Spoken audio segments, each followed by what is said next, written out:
Hello and welcome back to the File Card Podcast. My name's Joe and I'm here with my brother Mike. Hey everyone.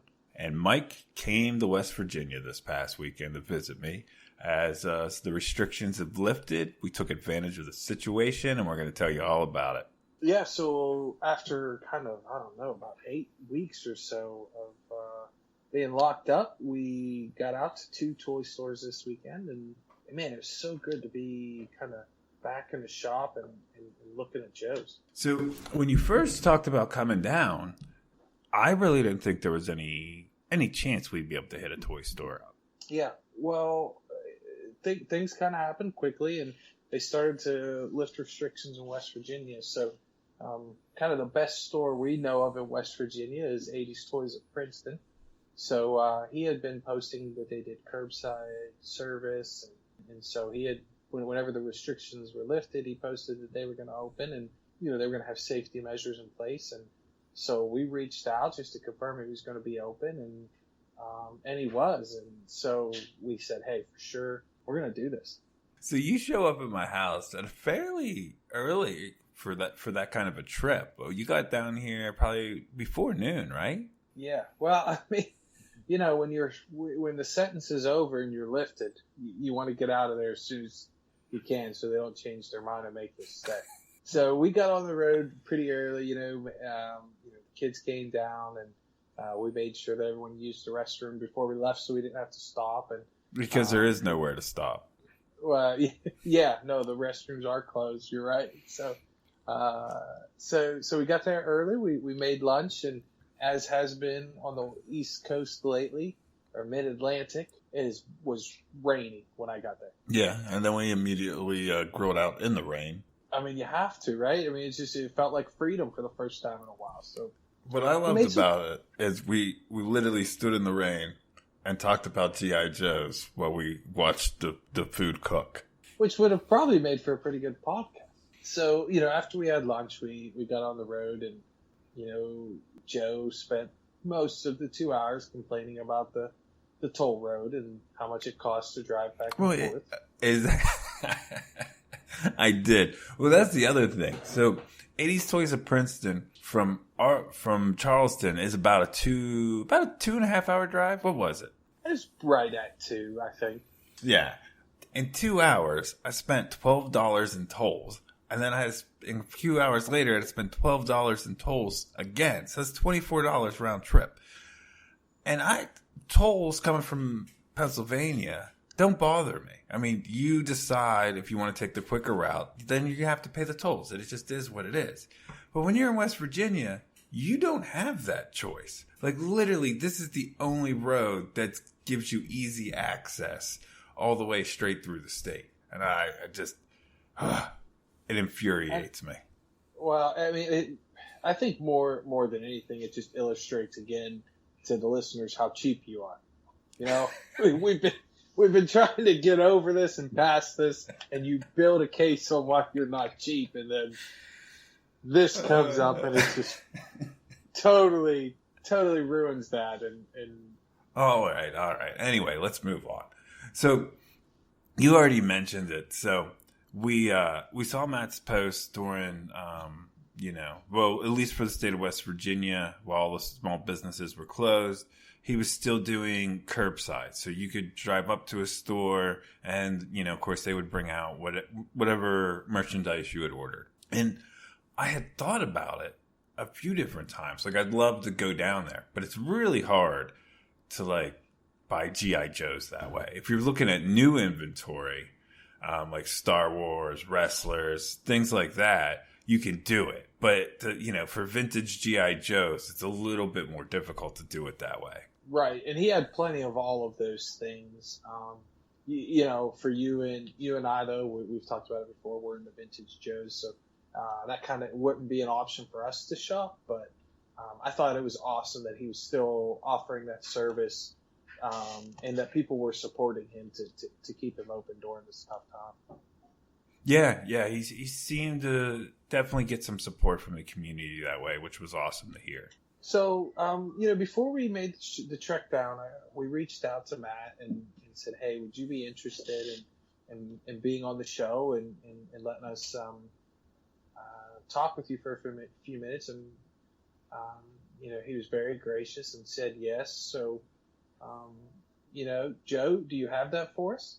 Yes, but before we get to the interview, I want to tell everybody about another great podcast that just got launched about a month ago, and that's The Order of Battle, from two guys, Jason and Joel, that me and Mike were lucky enough to meet down at Joe Fest last year. So if you enjoy our show and talking about collecting, I think their show will be right up your alley.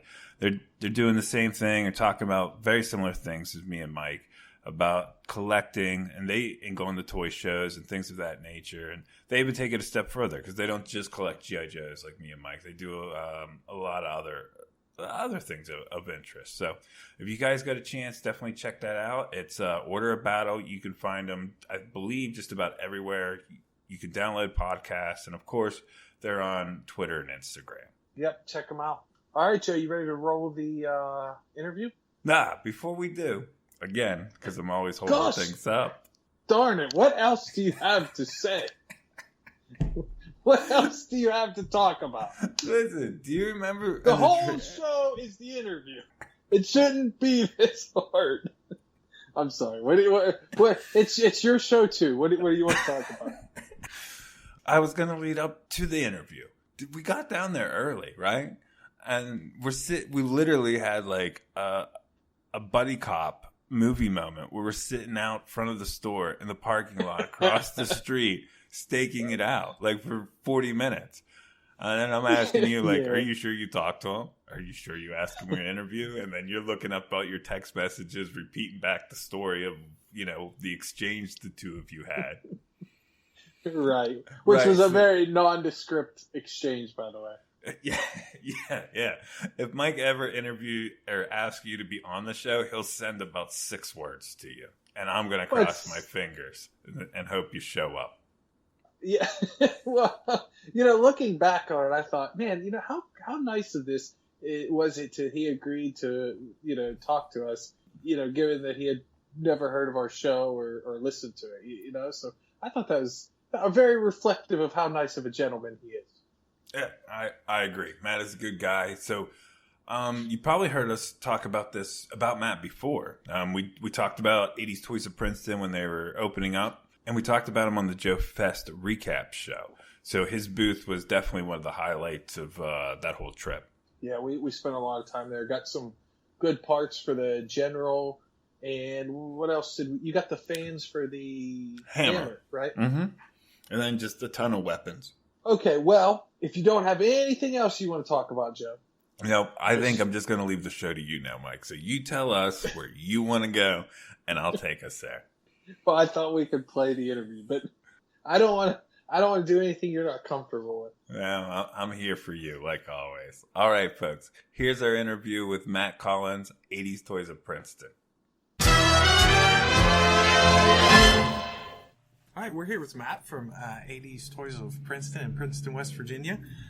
Thanks for having us in today. We're here to do some shopping, but before we get to that, we wanted to have a conversation with you and see how things have been in the store and just what your experience is as a store owner. But first, what did you collect as a kid? What was your hobby? My biggest toys that I collected Transformers. I collected G.I. Joe. I collected Teenage Mutant Ninja Turtles, Silverhawks, He-Man. That's pretty much the big ones. Yeah. So as you got older, did you continue to collect always? As I got older, I kind of just, kind of narrowed my focus a little bit. Once I got, like, say, for example, like the Silverhawks, I got pretty much all of Wave 1. So I was kind of like, well, that's pretty much all of them. So I kind of just let them to the side and then kind of focused on completing like my collection of like G.I. Joe and then, of course, always wanting Transformers and that kind of stuff. Cool. So you were a collector for a while. When did you get into selling? Like how did you make that transition? Well, I worked retail for like 20 years, so I've always been that kind of salesperson selling like general products and things. So I kind of just decided I was actually trying to complete my 82 to 94 run of Cobra figures. When I kind of said, well, this is kind of cool because I was buying stuff off the Facebook groups, and I was like, well, I could do this.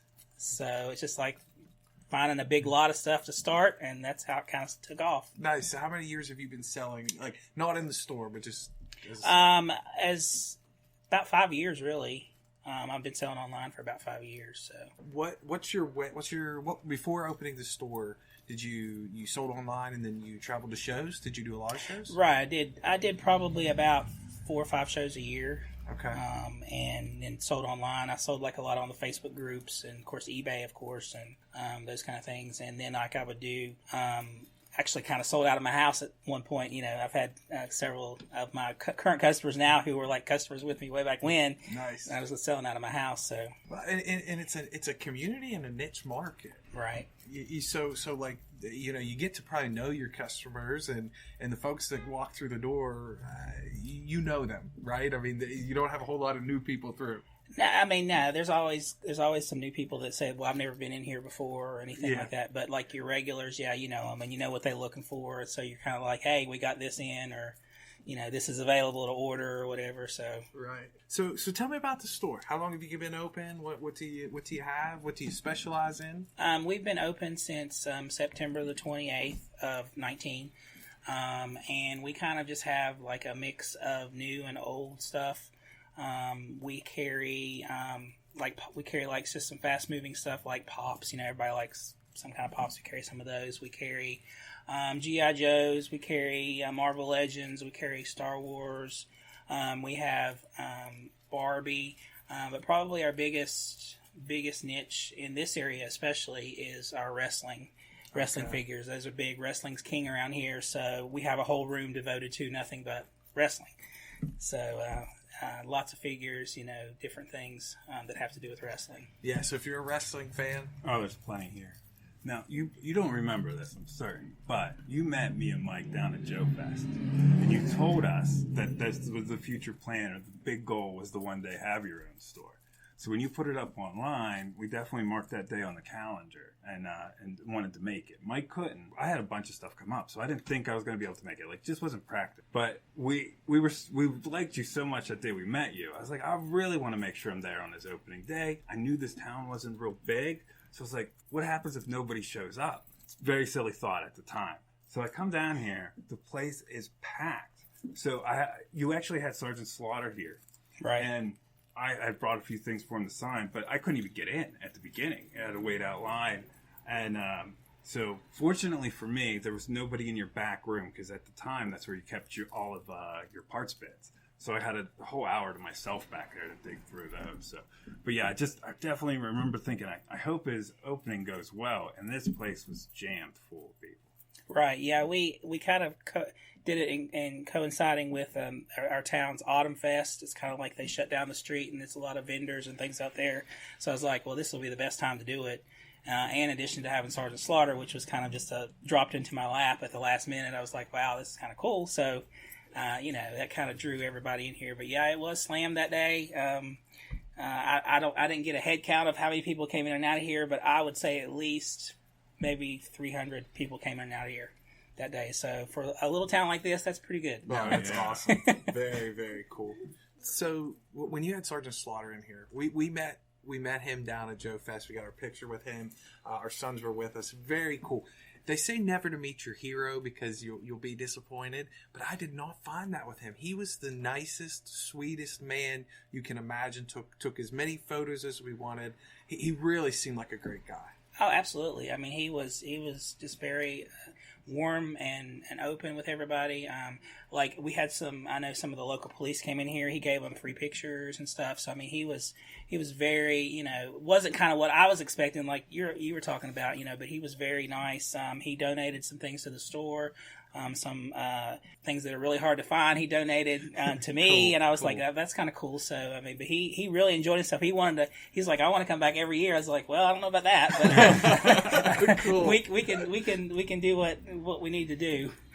Well, Joe was saying about the parts bins, and one of the cool things that we had some vehicles and different things that we were looking for, and that was one of the highlights last year was going through and just seeing what kind of spare parts you had, and we picked up some extra stuff. One of the things we haven't got looking through it fully yet, but in your store you have a lot of the accessories and parts separated into colors. So for folks that are listening and stopping by sometime, take some time to look through those because they really are awesome. So what made you do that? Because this is probably the only store that me and Joe has been in that it's been so detailed and really, really there for the collector. So that's cool. Well, one of the things that, I've been going to shows and things. I remember it was my first Joe Lanta I went to. It was, probably 6 years ago.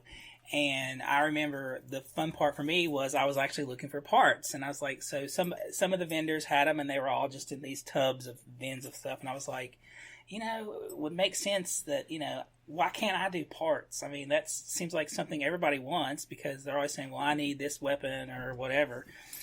So I definitely decided, well, I was going to try to do it. So I used to have them in little plastic, probably about 2-inch bins, had everything separate, but then it became a little overwhelming, so I was like, well, I came up with these little storage bins and they just pull out, and I decided to separate it by color because I know, like, if I'm looking for a specific part, then I know what color it is, so it makes it a lot easier to do it. And then as a collector started army building certain figures and I wanted certain kind of weapons, it just kind of made sense. So, everything went together, and then as we do the shows, and then at Joe Fest, I'm known as the parts guy. People know that they come to me and they get the parts. So that's just one of the things I like to do. And with multiple people we talked to, your booth was the highlight of the show for them. And it was literally a line to get into your booth. Like, people were just hanging out, waiting for their turn. So, I mean, literally, you don't see that. I mean, you might see people in line to look through, but not the amount of people that you saw waiting to get through your booth. Well, it did help that I had Hank Garrett there as well, but but anyway, that I just like to, as a collector myself, I can price my stuff really high if I wanted to, but I don't want to. I want to make it affordable for everybody because that's me. I'm the little guy from West Virginia who didn't have a lot of money. And tried to collect and do things. So, I want to make it pass those savings along to my customers. Cool. Well, you're certainly doing a good job of that. So, you mentioned you're from a small town in West Virginia. Do you have trouble kind of locating, the new stuff, access to that? But what about the used stuff? Do you have to travel to get lots? Is it amazing what shows up on your door? What's it like to get kind of that older 80s toy stuff? Well, it's kind of a mixed bag. Obviously, West Virginia is an impoverished state. I mean, we're actually the poorest state in the country, but you would be surprised what comes out of these haulers and stuff. I mean, literally, the best example I have. There was a guy that lived 2 streets up from here, and he came down here and he says, do you're interested in one of these them aircraft carriers? And I was like, okay. So he just pulls out these, he's an older man. He pulls out these, developed pictures of it and says, okay, this is what it looks like. I said, well, bring it down here. He says, well, I got it in my garage up there. So he comes down here, he unwraps it. It's all in quilts and everything. And, it was a pretty decent flag. It had quite a lot of the smaller parts. I'm actually at the moment trying to get it out here for display. So I can get it set up. But, I was just amazed that it was only 2 streets up. And I kept thinking, there is nothing else left here. I've kind of mined it all out. But no, I mean, it's surprising. And then people just bring stuff in. I mean, because I do give store credit, and a lot of people bring stuff in that they just don't want anymore. And it's amazing some of the stuff that I've seen come through here. That's cool. Very, very cool. And my wife's probably glad the flag's not here, so that means I can't leave with it. Well, it's in the back. I mean, Well, after this, you might have to let us see it. That's awesome. So, as a collector, and specifically, you said you collected Joes, is there anything that you have that's not for sale with G.I. Joe where you're like, you know what, this is mine, this is in my personal collection, and I'm not going to ever get rid of it? Gosh. In the Joe line, probably not. I could probably part with anything in there. The one piece that I have that I would never part with, my very first toy that I can remember as far as a collecting toy was a cliff jumper, a red cliff jumper, and I still have that. and I'll never part with that. That's So cool. I actually have it here at the store just as a reminder that this is kind of where it all started, way back when. So. Very neat. So with kind of GI Joe centric, what are you seeing right now? What are a lot of collectors looking for when they come into the store? What's maybe been surprising? What's your read on the GI Joe market right now? Obviously, people want the traditional ones. They want the Snake Eyes. They want the Cobra Commander. I've never heard so many people want Cobra Commander in my life. I don't like Cobra Commander. I'm a Serpentor guy myself, but everybody wants Cobra Commander this, Cobra Commander that. They kind of around here they come in here and they say this is what hey, I had that when I was little, or we bury these out back in the yard, they're probably still there. It's like, well, go dig them up and bring them in here. I'll take care of them, whatever it is. But that's kind of like as far as with the original line. There's not a big modern market here. I guess the biggest excitement for everybody is the 6-inch line.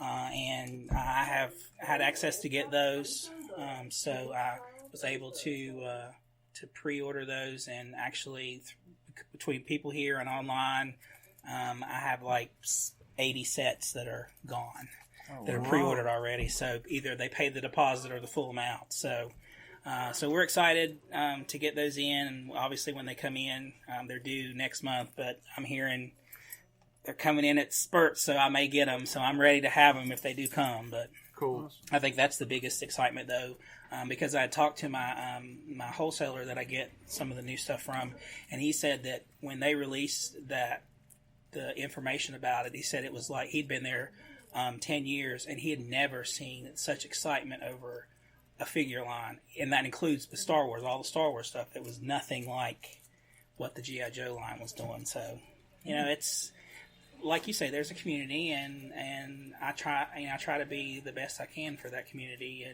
and try to offer a little bit of everything, because there are just the the modern collector, or the me, I'm an O-ring guy. That's just I'm debating whether or not we'll go in the 6-inch line. I'm just it's kind of like, well, I don't know. It's a big step. Right. Well, we're O-ring guys too, so we're traditionalists in that manner. All right, so as we kind of wrap up here and get ready to start looking through some of these Joes, I'm pretty excited about it. But our last question for you is, what would you want people to know about your shop? It is a hometown store. I mean, I like to cater to anybody and everybody. I think everybody leaves here happy. I have regular kids that come in here every week, like we did when we were little, to bring their allowance and get a toy from the store. And I think that's one of the things I wanted to do with that. I offer things like layaway year round, so people can, if you don't have the money, you can lay it away and get it. I give discounts for military, police, fire, all the first responders, all those things year round. So I make sure that I kind of let everybody have a piece of the pie. And I want my store to be, like it was when we were growing up, the place where you went to spend your allowance. Like, we got to go to the toy store, I got to get a toy, I got to get a Joe, I got to get a Transformer, I got to get a whatever. Cool. And that's what I want to be. So when you post online, do you sell online? Can somebody contact you through social media? Sure. And then you'll ship them to them? Sure, yeah. I'm on Instagram, Facebook, and Twitter. I don't do much twittering, but Instagram and Facebook are my two main stays. I do have an eBay store. I do not encourage you to use the eBay store, because sometimes the prices are a lot more than what they would be here in the store, because of eBay prices, of course. But yeah, I can ship anywhere internationally. I've done that. I just charge my customers the actual shipping. I don't make any money on shipping. So what is it? I know you got to get back to work. I'm sorry, but what is it that you're looking for? What are you on the hunt for? Well, I'm right now on the hunt for international Cobra figures. Okay. That is my Cobra is my line. I never did really collect the good guys. I was more of a bad guy. Myself, because without the bad guys there wouldn't be no good guys. But I'm actually on the look for international stuff. I've got most of the UK Action Force as far as the Cobras go, but I'm always looking for like little variations of things, different colors. stuff like that. So, but it's the pricier stuff and it's the harder stuff to find. Yeah. So, but that's kind of what I'm looking for. And of course, I've kind of got the 3 3/4 inch bug, and I'm trying to get whatever kind of cool little figures that we have, whether it be from other lines or whatever. So that's what I'm trying to do. Cool. Well, hey, thank you for your time. We really appreciate it. And if you find yourself anywhere near Princeton, West Virginia, make sure you stop by 80's Toys of Princeton. Absolutely. Thank you all. Thanks. Well, Mike, that was a great interview you had there. Thanks for letting me get a word in edgewise.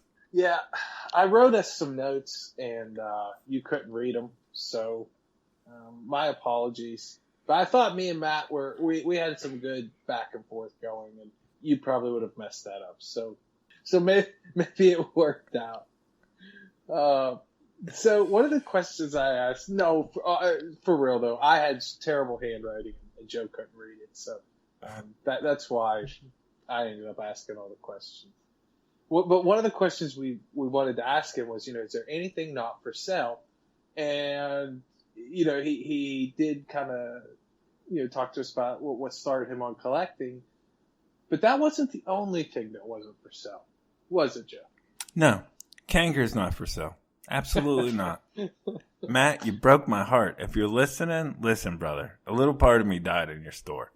That was amazing. That's the most excited you've ever been in a toy shop that I've ever seen. Oh my goodness, I was like a kid on Christmas morning. We were just talking about Kangor. I don't know if it was at my house while we were grilling or if it was in the truck on the way down. But we're talking about Kangor. And then I'm looking through file cards, and he's behind the counter talking to us. And he's like, oh, look, here's Kangor. And I think I jumped up in the air and spun around. You did. It was embarrassing. Well, because it's a little bit raised where he had like the file cards and some of his. Yes, there's definitely a step up. It's like 2 little levels there. Yeah, and you jumped off of that. Oh man, I was so excited. So Matt says that, and then as I spin around, jump down off a flight of stairs or whatever it was, he pulls up this not like a brown paper sandwich bag, but like a nice brown bag, a gift bag sort of a deal. And he pulls out Kangor, and my heart drops. I'm like, so excited. And then he goes, what? Then he said, I got this from Roma Collectibles at Joe Fest. And I'm like, oh, okay, that's awesome. And then I go, is it for sale? And he looks at me and goes, no. which was just heartbreaking. Right. And I was speechless for a second. Cause I was like, what do you mean? No. Like, I want this. You have it. We're at the store. You just told me everything was for sale. And then he kind of like looked away and continued working because I think he realized like, oh, I was really excited about buying this, but this is definitely something in his Joe collection he wasn't interested in selling. No. And he seems to be a collector, so I totally get it. Absolutely. Yeah. And you're not getting another Kanger, at least not easy, right? What do you mean? I mean, you don't have an opportunity to buy one every day. No, absolutely not. And here's the other crazy part about this, is I held that figure twice. I'm fairly certain. I didn't get into the details with Matt down there because, like I said, my heart was broken. But he picked it up from Roma Collectibles. And while we were at Joe Fest, we were there talking to, I believe it's Aaron. And he let me hold it, let me look at it. And I just decided that the price was too steep. I didn't know anything about international figures. I just thought the kangaroo was cool as heck. You know what I mean? So, yeah. So I stood down on it. Actually, I asked him if I could just buy the kangaroo, and that, went into some exchange that I wish I would made me realize I wish I didn't ask that stupid question, if you remember. Yeah. And you mentioned at the time you thought the price was too steep, but in hindsight, you'd probably buy 3 of them at that price today. Absolutely I would. But anyway, I just remember thinking it was for sale, and I had money burning a hole in my pocket. Trust me, I wanted to buy that. And even, for the going rate of what they are right now, I was willing to pay it. But no, Matt, he's excited. He's collecting the Cobra foreign figures right now. So I get it completely. It was cool just to see it. And for one split moment, I thought I had one. Oh, yeah. I felt for you, but, as your little brother, too, I had to chuckle a little bit. It was also really cool while we were down there. So when we first walk in the store, Matt opens at, 4:30, 5 o'clock? I can't remember. 5. At 5. We walk in at like 5:02. He's already got 2, I think we were the third and fourth customer through the door. Like by the time we would have been his first, but I dropped the keys between the console and the seat. Yes. Mike ends up dropping the keys between the seat and the console. And it's right at that point where no matter how far you move the seat up or how far you move the seat back, an adult hand cannot fit down there, right? So literally for 5 minutes, it's us moving the seat back and forth, trying to stick our hands down there, grabbing a pen, moving it around, trying to reach it. It was a mess. Oh, yeah, just like every time we leave the house. It's right. And it's like, we're going to do our first interview for the podcast, and we can't even successfully make it out of the car. No, and you kind of get in that panic mode because you see people walking in, and I'm like, I know they're going in to buy vintage Joes. I know it. They're going to buy them all before we get You're not even thinking about the podcast. You're not even thinking about the interview. You're like, I'm there to buy toys. Well, no, and we kind of mentioned it before. Like I could tell he had posted a picture back in April of Zartan. He had a Zartan figure, and I could tell from the picture it was sweet. So I was banking on that being there and picking it up, and I just kept seeing the people walk in before us buy it. Your ultimate fear. I think that every time I go somewhere. Every time I walk into a toy store, I think the person walking in front of me is probably there to buy the same thing I am. Didn't it almost cause you to get in a fight at a toy show once? No, that was... No, that's what I said. That didn't really happen that way. Yeah. Right. There was that guy that took that gung-ho off of Eli. Yes, that happened right when we got back into collecting. Yeah. I don't know if we ever talked about that on the show. You did. All right. Okay. Anyway, let's get back to hold on. Toys of Princeton. Okay, go ahead. One question. Do you think that we'll ever end up in like an awkward physical altercation over like a 3 3/4 inch collectible? No, we are grown men. We better not. Okay. No, I hope we don't too. I just, I was asking for a friend. Hold on. Yeah. Ask your friend the last time he was in a fight. And then imagine that friend of yours explaining to the cops why he got in a fight, sitting on a curb in handcuffs. Well, I mean, if it's a nice enough figure, the cop might understand. The officer might be like, I understand. What was really cool was... watch your head as you get in the back. I was in Pittsburgh at Two Groovies before it closed, right after you got the Tomahawk from D&E's, like the next weekend. Mm-hmm. And then there was a local police officer just walking the beat, and he comes in, and he's just hanging out, and he's just, shooting the crap with the owner, talking about different vintage toys and this and that. And then, like, immediately when he walked in, what I started thinking was, oh, crap, I parked my car in the wrong spot. He's here to get me. That's old habits die hard, Joe. Yeah. It wasn't always for parking in the wrong spot back then. But anyway, it was cool to just to see, the local officer come in and then being, shooting the crap about the toys and having questions. And he gave me some advice about the Tomahawk with the droopy blades, about how to use a heat gun to get him to come down. And it was cool stuff. That is cool. So, we got way off topic. Nah, as always. All right. So, so we found the keys. We get in the store, and there's already people shopping, which is super cool. Yes, and then we introduced ourselves to Matt, and he forgot we were coming. Yep. But I don't blame him. I mean, our request was pretty nondescript, and he might have thought we were insurance salesmen too. That's fair. But, after the interview, Matt was awesome. He gave us the full tour of the whole shop. He took us in the back room and he showed us all the vehicles and the parts that he's going through right now, getting ready for Joe Fest.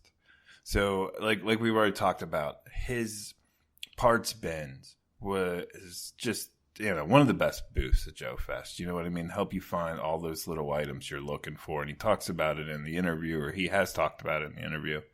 And we saw what he's getting ready for Joe Fest. So everybody listening, make sure you stop by his booth. You're in for a real treat. Yeah, and one of the things you could tell the longer we were there is Matt has a passion for being in the collecting community. He has a passion for Joe's.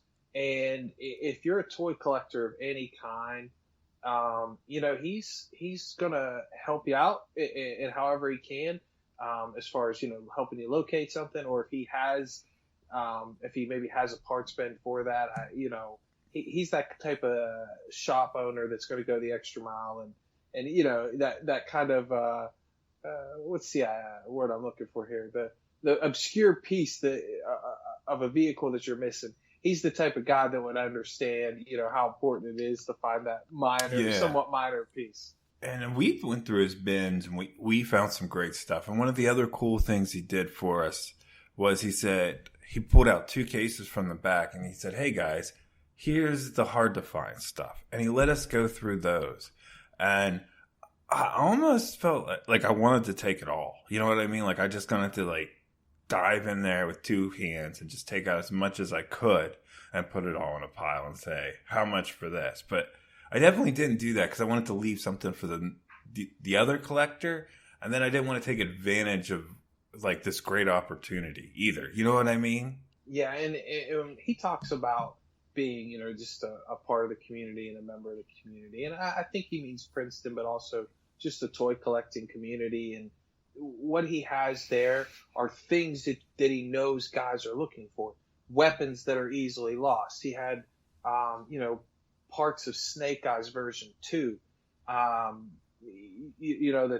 the thumbs and the crotch that are broken constantly. So, just taking the extra time to do something like that to hook up collectors. I mean, the profit margin on those things are pretty small. Well, so, that's the other thing is, when I, pulled out the what I really wanted out of those. Like I said, I didn't just take everything. And then I had it in a pile and I said, "Well, how much would this be, Matt?" And when he gave me the price, I was just like, "Oh, holy cow, really?" It was that good of a deal. It's not, like we talk about all the time, I'm cheap. So when I take a step back for how reasonable the price is, holy cow, that's a fair price, or more than fair. Yeah, and I thought it was super cool. That he was willing to spend time with us and let us go through those part bins and look through those specials. Yeah, we got to spend probably about another half hour just BSing with him around the shop, which was awesome. He just gave us the tour and just talked to us a little bit about because he's got multiple rooms in there and just lots of cool things and just giving us all the stories about all of it. And so we're going to get to the guides that we bought here in a minute, but if you get a chance, if you're traveling through West Virginia, Princeton, his toy store is a short drive off of 77. It's an easy find. So, look him up. He's one of the good guys, and it's always fun to support good people in the business. Yes, and we're going to put all of his contact information, Facebook, Instagram, Twitter, email, phone number. We'll put it all in the show notes so you guys can get a hold of him. But the other thing that I didn't really think about it till this is we don't know how this is all going to play out. You know what I mean? With the COVID situation now, things are starting to get a little bit lifted. We don't know if that'll change in the future. But instead of maybe eBay, when you get a hankering to buy something online, I'm going to shoot Matt an email and just ask him to see a picture of his Joe collection. And then from that, tell him 3 or 4 I'd like to see, extra detailed pictures. Because he's willing to sell to you online. Not so much online like eBay or whatnot. But he's willing to ship to you. And I think you get a much better deal. and you're helping out a small business too. So I think it's a win-win for everybody in that situation. Yeah, no, that's a wonderful idea. Especially with eBay right now. It's kind of a wacky place. Yeah, and so let's do that, Joe. Let's take a time out from this conversation. Let's run down that rabbit hole. This week we posted a Spirit that went for over $250. Yeah, I mean, and So, it wasn't mint. I mean, that blue was beautiful, but it was still missing paint on the gold cuffs and on the legs. yeah, there were some spots. So I just wanted to say a couple of things. First of all, you and I do not hate on the seller, right? So No. if somebody put that on there and they were able to get that price, I'm happy for that individual. That is very cool. And the more people that are involved in wanting to collect, that is awesome. So it was just, our purpose was just to say, hey, wow, this is intense, because they were valuing that a collector, and it was multiple because there was a lot of bids on it, was valuing something that was a very, very common figure, not necessarily in that condition, but an extremely common figure. They were valuing it as much as some of the European release Tiger Force stuff, which is a lot less common and a continent away. So it's interesting that collectors here in the United States are now saying that figures in that condition are as rare as some of those European releases, or at least in some instances. So I found that very interesting. I mean, maybe it's just rare to see them that good on eBay, but we've seen them out at shows. We haven't been doing this that long. I think really what I think it is just, it probably came down to two guys who decided that was just the one they wanted. And, they just kept going up and up and up till somebody said that's enough. Yeah, the competitive juices. Yeah, I mean, a lot of people have been locked in their houses for a long time. There's no toy shows to go to. There's some extra stimulus money out there. I mean, different things like that. I think the truth is probably closer to what your theory is than mine, but that figure in particular is something I've been talking to you for probably about a month now, that he's been slowly creeping up in value online. Like, he was at $40 to $45 with pretty nice blue, maybe 6 to 8 months ago. He's solidly 65 to 70 with pretty good color now. So it wasn't all that surprising that one of those exploded, similar to what Plastic Battles put on when Storm Shadow blew up a couple weeks ago, right? Yeah. At the same time, we've seen this happen a bunch of times in the past with different ones. Like I follow the Sky Patrol, and a couple of times I've seen them for a higher price than what they go on card. I mean, it just that's what eBay. I mean, every once in a while those auctions just get out of control. It just seemed to be a lot of people who were watching that one. Yeah, that one got a lot of interest. I'm glad you and I didn't get pulled into that. Yes.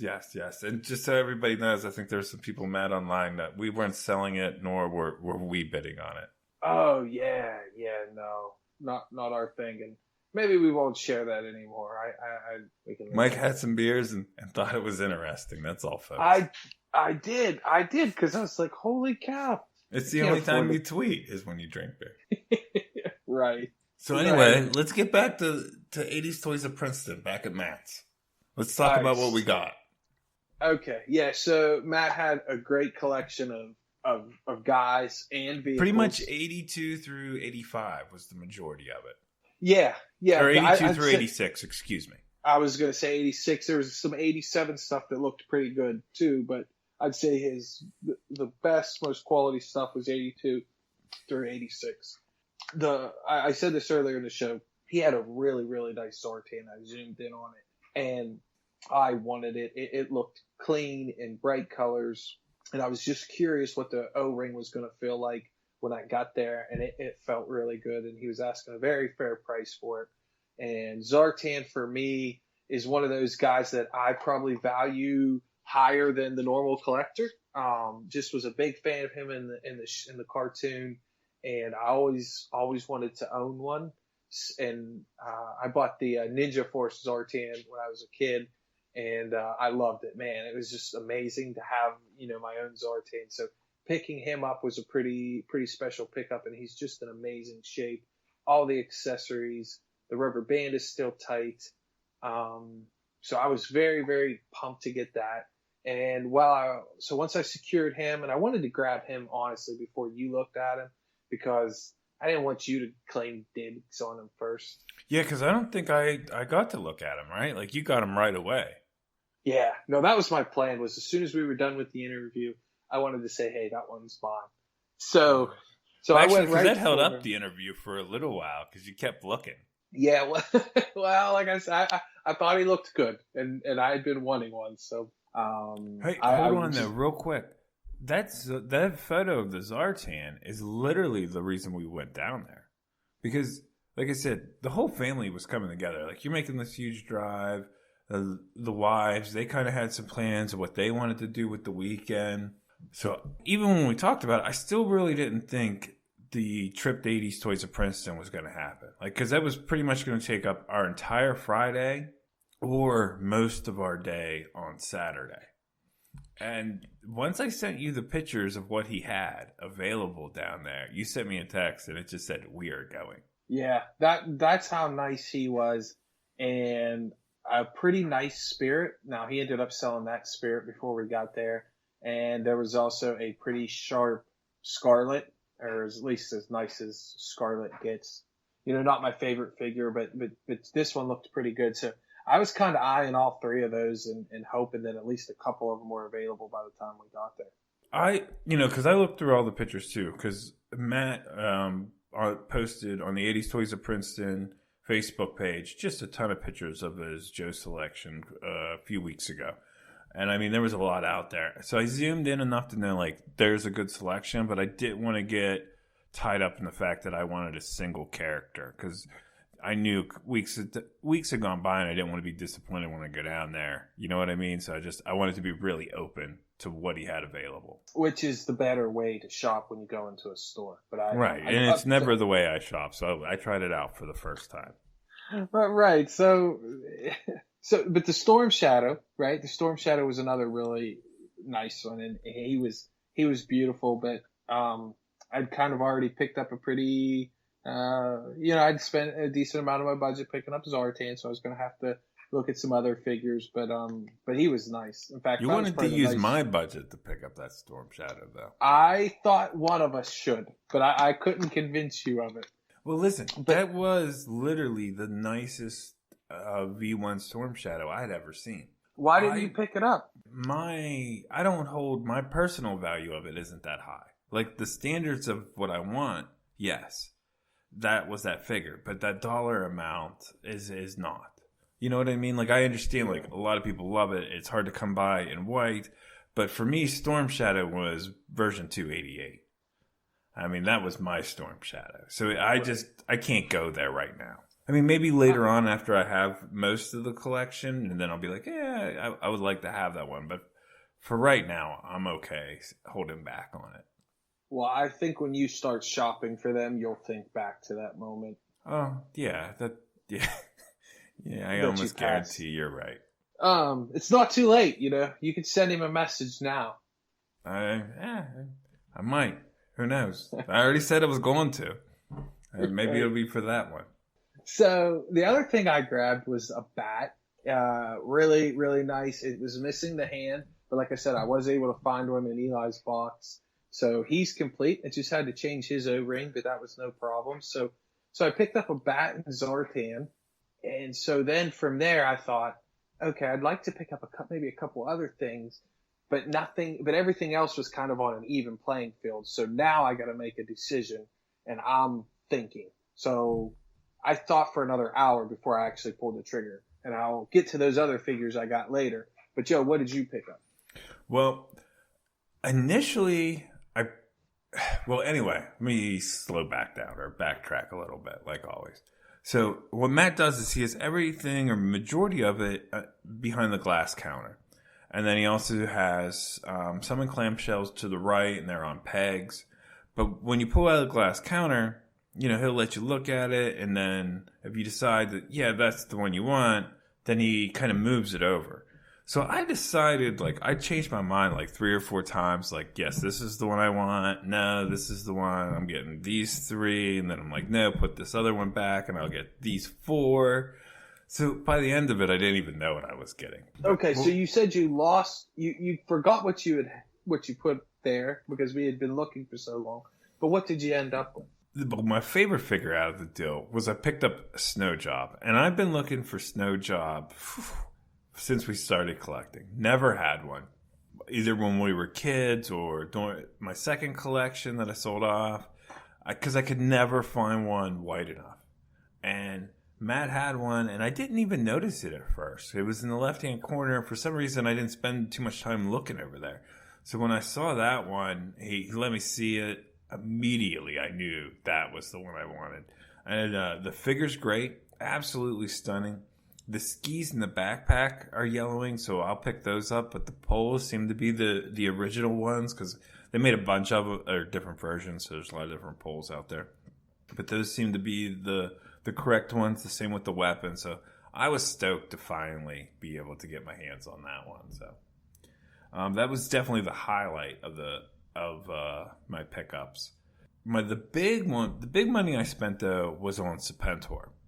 So he had a complete Saboteur with the untorn cape, and I've seen a bunch of Saboteurs, and Saboteur, as I go back and I watch the cartoon, he's not one of the ones, he's not as great of a character as I remembered, if that makes sense. But I still hold that nostalgia for the figure because we didn't have him as a kid. But I can remember going up to Hill's department store and going in the toy section and picking up that box and staring into that clear plastic and looking through it, thinking how amazing it would be to have him. And then nowadays, it's really, really hard to find one where the Cobra head is not splitting in between. And this one wasn't. And the paint seemed to be just about perfect on it. And so it wasn't, I would say the price on it was a little higher than your standard market price, but for the condition, if you really, really care about condition, I think that the price on it was exactly on point. And I wasn't going to let that one go. I actually, put back a Cobra Officer to make sure it was in the budget. Nice. So, you picked up those 2. You picked up the original Toxic Viper too, right? Yeah. I picked up a Toxo Viper. Your absolute most hated G.I. Joe G.I. Joe Cobra of all time, right? Yeah, I mean he's up there with Tiger Force Frostbite. Yeah. I can't stand him. I know what I'm buying you this year for Christmas. I think part of it is because we had 2 of them, and both of them had 2 broken thumbs, so he couldn't do anything with them. They couldn't hold any weapons, and they're pink. And I don't even know if I realized purple. They were toxic about it. They're purple, but yeah, they're stupid. They look ridiculous, right? I know, but since I got into the Eco Warriors, I absolutely love their weapons because I want to use their weapons on all the Cobra Eco Warrior side of the house, and I just. Over time, every once in a while, what you see is ridiculous, you kind of fall in love with collecting. And it's just one of those things. This one is not completed. I think I'm going to use him for the driver of the Kit Bash Septic Hiss that I was talking about. I think I talked about it on the last show that I put together, and I'm going to try to post some pictures of that online. Yeah, you need to. You did a good job on it. Really, really turned out well. I would have probably bought one if it looked like that in the store. Or would have been more likely to want it. Oh, yeah, definitely. Yeah. Anyway, so then the other one I picked up was another version 2 Storm Shadow. And this one we both wanted. I just kind of picked it up. I mean, we both picked it up, looked at it, put it back, and I was the one that put it in the pile first, right? Yeah. So because go ahead. No, you go. I mean, we were both under the impression that the white was really, really bright.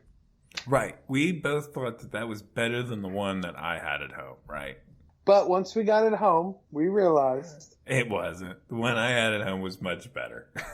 So Yeah. that one will go back in the trade pile. Yeah, All which good. I mean, what's good is the prices are really solid, so you're going to be able to get your money back on him. Yeah, you're good. Definitely. You'll The be other good. thing I picked up was from the 1990, the command rings. I picked up another one of those, the Target ring. So I was really excited to do that, and that was one of the things in the totes that Matt let me look at and said the hard to find items, and to find one of those for a super reasonable price was cool. Those are one of the items that I have rules on, like, because you can go on eBay and you can just buy the whole collection right now. You know what I mean? Like 10 minutes, it's done. But I want to make sure I only buy them at the shows, and it's a process, and really enjoy the collecting of it. So I got That's 3 of cool. them now, and I think there's, can't remember if there's 6 or 8, but yeah, I got a few more ahead of me. Well, and I mean, it's not like you walked in there thinking you would find that either. So that makes No, it no, you never do. So, as I was saying, kind of my second tier of what I wanted to pick up that day was vehicles. And he had a great display of vehicles. He had multiple HISS tanks, the bridge layer. He had a Vamp and a Stinger, a Ferret. I would say less than market value on all of those.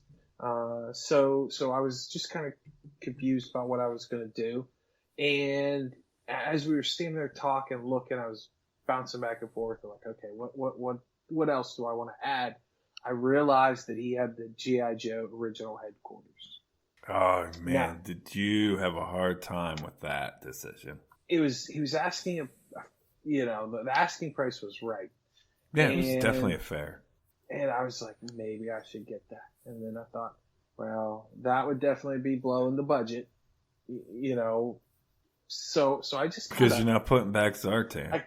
No, I'm not putting back Zartan, and the bat was a good price, and I was probably going to buy something else other than I was going to buy one of those vehicles. They were, the Ferret, the Vamp, and the Stinger. Those 3 were really, really nice and really fairly priced. So I was going to buy one of those. Then my thought was, do I buy the headquarters as well? And I just, it was kind of up. He kind of had it up on a shelf, and I didn't. Yeah, it wanna was ask above him. our heads. Yeah, so we walked around the store. He showed us around, very, very gracious, as we said before, and had a lot to kind of talk about and show us. And right when we were checking out, I decided that I would pick up Roadblock version 1 because I don't have him. So, and I picked up the Ferret. I decided on the Ferret. The original stickers were pretty good, and I felt like it was complete. The hose was there.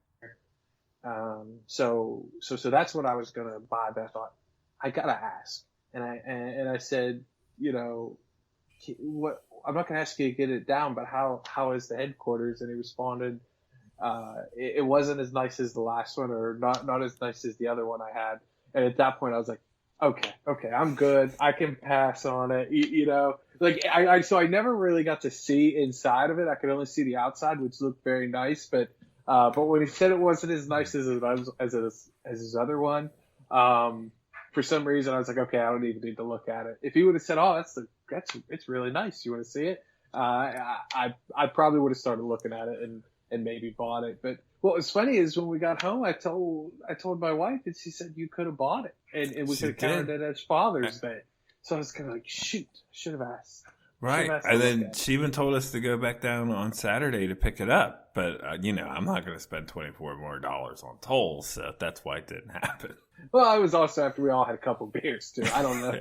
I don't know how honest that go down and get it the next day was. Anything else, Joe? Before we Yeah, no, I picked up a bunch of miscellaneous weapons and other accessories also. So, I mean, of course, Matt had great figures. But really, his parts bins and his accessories and his pricing on vehicles, that's really where it's at for collectors. So, I mean, if you get a chance, you really, really want to stop by there or look him up online. or make contact with him, because or at Joe Fest too. I mean, make sure you stop by his booth at Joe Fest, because I mean, that's really where the bread and butter is for collectors. You know, one of the things we say, Joe, when we go to a toy show is we always say there's a strength. And I really think that what you just said encapsulates the strength of, 80 Toys of Princeton from a G.I. Joe collector. He does have great figures, but that vehicle selection, the parts bins, and the accessory bins is like nothing I've ever seen. And it's kind of the best going. So good work, Matt. Thank you so much for having us down. We had a really good time. Yeah, really appreciate your time. Oh, the other thing is, we'll be back. It's a family-run business. His wife was there with him. I didn't get her name, but we did speak with her at Joe Fest. Very nice lady. And she was willing to sell Kangor. So I'm a big fan of your wife, Matt. She's a good lady. Yeah, she was definitely willing to sell. So, but no, hey, thank you to both of you for having us down. Yeah, we had a good time, and we'll be back. Without a doubt. So the other thing we did is on Saturday, we ran over to Huntington, West Virginia, but we had to make that a quick trip because our wives had some other things going on. We went to the Inner Geek, so we had to make a very, very quick kind of look through, but we did find some good stuff. Well, they gave us the okie doke too. So they posted a picture online. I think you found it, of the store was opening that day or the day prior. I don't remember exactly. We've reloaded the Joe Fest or the toy section or the vintage toys. I don't know what they said. And they showed us full stock of G.I. Joes. And then when we get down there, that was not the selection. No, they had put some new stuff out, but it wasn't that picture. Off the pegs. No. Because I said, no, we're not going. We just drove, basically 5 hours yesterday. And then, you know what I mean, another couple hours down there and back today. I was just I don't know if it's worth it. But holy cow, when you showed me that picture, I'm like, yeah, let's go. Round up everybody. We're gone. Right, because we're addicted to the dopamine hits we get from buying G.I. Joes. I mean, that's what you're addicted to. I just like really cool looking toys. We did pick up a couple guys. I did. I found an incomplete Tiger Force Lifeline, no mask or backpack. But his paint was really good, and joints, everything was tight. Put a new O-ring in him. He was good. And then I picked up a Major Blood without his gun. Yes, but he's mint. But he did have his backpack. Yeah, he's good. He's a good. I can't remember. Was he 83, 84? Yeah, he was a mile away. Yeah, and the one you got was mint. If you would have sat him down, I was picking him up. He was perfect. Hey, have you noticed it's gotten a little bit more competitive recently? We're kind of eyeing each other about hey, if you put that back, it's mine. Well, yeah, because we both. I think because we both have more figures now. You know what I mean? So there's that. The field's not as open. You know what I mean? Let's say there's 450 different characters. Well, as we collect, that narrows the field down to who we're looking for. We both have similar interests. Plus, your interest, hey, you're flipping the book again. Oh my gosh, you can hear that. Yeah. I'm not taking that out this show. If you guys want to know about it, go to the outtakes of last show. Anyway, so your interest not your interest, but your quality of figures come up. So that's narrowed it down even more. So we're definitely, the window's a lot tighter than what it used to be, or the strike zone is. Yeah. You're right. I kind of used to wonder why you were so into these perfect. I just thought you were being nitpicky, but we're pretty much there now. Your threshold is still a little higher than mine, but we're definitely more in the same ballpark. So I just have OCD. And I just like taking things from you. Who'd you get at the Inner Geek? I got all three of them were pretty much parts pickups, but they were all great parts pickups. So I got the Saw Viper. He had a couple of his accessories, but his whole body was perfect except for his head. And then I picked up a Night Viper. Really strange how he was. Part of his hip was melted. I don't know if like a firecracker on some kid had it, and then his thumb was broken. But the rest of him is mint. And then like when you move his arms and stuff, the firecracker thing doesn't make sense because he's like brand new out of the box. So I don't understand what happened to this character in the past, but you know, he's going to be used for parts to make a perfect one in the future. But the big pickup for me was Big Boa. I was able to get a Big Boa at a really, really reasonable price. Incomplete, but he had beautiful gloves and he had his hose.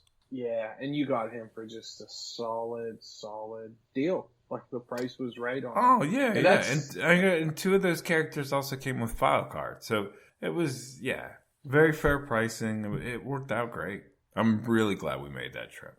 No, me too. So one kind of thing as we were leaving the store, previously they had a flag. So I told you, I said, if they got a flag, I'm going to make an offer on it because Jess said I could buy myself a Father's Day present. Yeah, that's what she told you the night before while drinking beer. Yeah, so I was going to make an offer. And not like an offer that they would probably accept, but an offer that they might accept, you know? And if they wanted to enter into some negotiations for whatever reason, I was feeling game.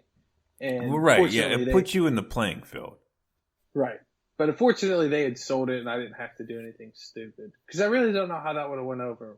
Well, Joe, I got to work in the morning. Yeah, they tell me I do too. Next show, we got to close out this eBay spree. How's that sound to you? Yeah, that's good. I got I kind of went off the deep end to finish out my buying, and it ended up pretty good for me and you, Joe. It did. So we're working on something for next show. There's no promises. We're going to try to have our first online guest. So we picked up something on eBay that was real special for the two of us.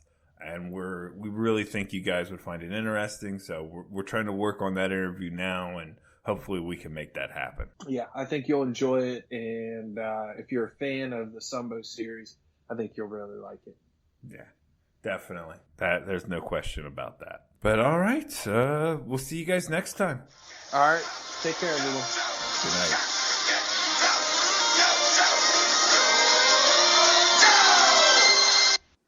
I think we're better off to drink a butt ton of beer before we do this. I think you might be right. We at least talk a little better. This is only 14 minutes in. It feels like an hour. Oh, wow. Yeah. Can you imagine listening to this for leisure? It's going to be brutal. It's amazing. I pat myself on the back sometimes when I get done. Even if the show's not good, like it's so much better than what it was. No, you do a really good job. Like, I feel like your crazy is ignited by the nuances of the editing. Yeah. Takes a lot of crazy. I don't got it. But you do. You just keep saying that, so then you don't have to do it. You know darn well my attention span would never allow me to do that. Like, I just couldn't. I'd get to about the 45-minute mark. I'd be like, that's good. I'm not sure what else is in there, but it can't be that bad. And I would just publish it. I have no idea what came next.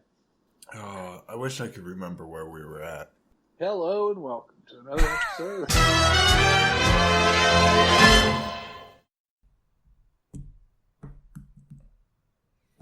That was all pretty stupid, wasn't it? I'll take that out. No, I'm peeing. I just had you on mute. I wasn't ready for your story. I couldn't hold it anymore. I tried.